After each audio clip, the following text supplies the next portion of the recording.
Today we'll be talking about the underworld Greek goddesses in Roman art. I will be discussing the underworld, women in Greek myth, ancient Rome, Roman women, gods and goddesses in Rome, and Greek myth and Roman art. The underworld was a place where the souls of those who had finished their earthly existence took refuge.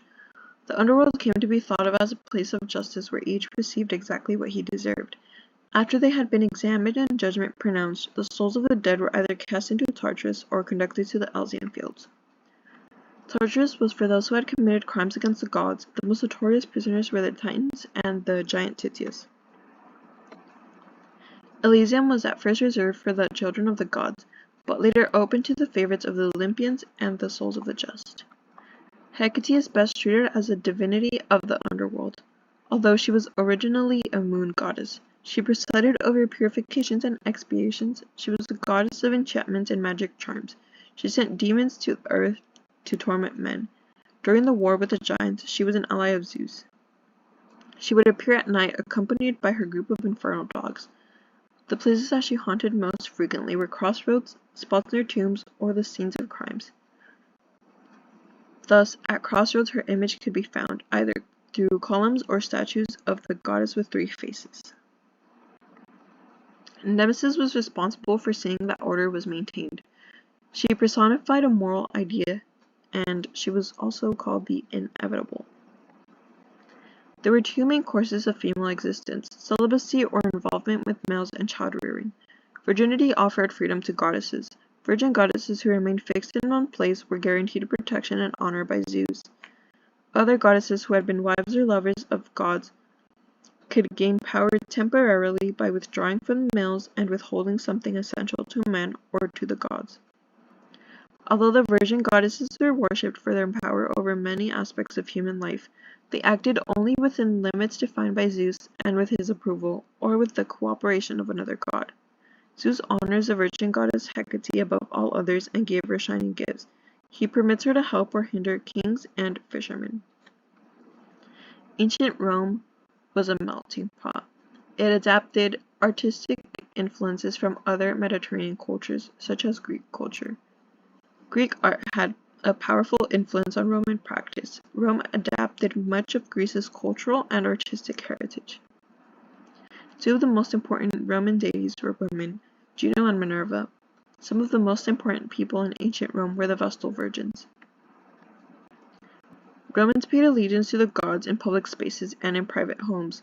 Roman state recognized main gods and goddesses by decorating public buildings and fountains with their images.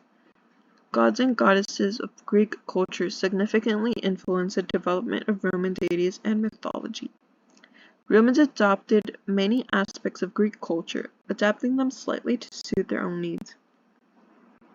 Any favorable or unfavorable circumstances in Roman life could be attributed to the mood of certain gods. So people would make offerings to the gods in thanks or to appease their tempers. Greek myths saturated the Roman visual environment, from paintings and sculptures in houses and villas to reliefs and sarcophagi and the imagery on tableware and furnishings. Myths surrounded ancient viewers. Tombs were identified primarily with two funerary motives: the rape of Persephone and the return of Alcestis from the underworld. The use of the scene from the underworld to define the nature of a space as a tomb can be seen in this image below. On a few 3rd century sarcophagi, the link with the deceased is made clear through the addition of portrait features to the face of Persephone. These put a greater emphasis on the deceased's personal charm and beauty. When the abduction of Persephone alone appears, it often seems to express the general speed and horror of death. When used as the decoration for a whole tomb, its primary function was to assert the funeral nature of the space. The marble statuette of triple-bodied Hecate and the Three Graces. Hecate has a triple-formed body that allows her to look in all three directions simultaneously. This is important because she's in charge of crossroads or boundaries. So the pillar that she surrounds emphasizes her role as a protector of city walls and territorial borders. The three Graces are minor Greek goddesses that are derived from Greek literature. The statuette of Nemesis with portrait resembling the Empress Faustina I, so the right foot rests on the body of a conquered transgressor. The left hand holds the Wheel of Fortune, a symbol of her control of destiny. The wheel rests on a globe representing the cosmos. Her wings indicate the swiftness of her vengeance. The facial features and hairstyle are of Faustina I, who was the wife of Roman Emperor Antoninus Pius, which emphasizes her role as a protectress of the emperor.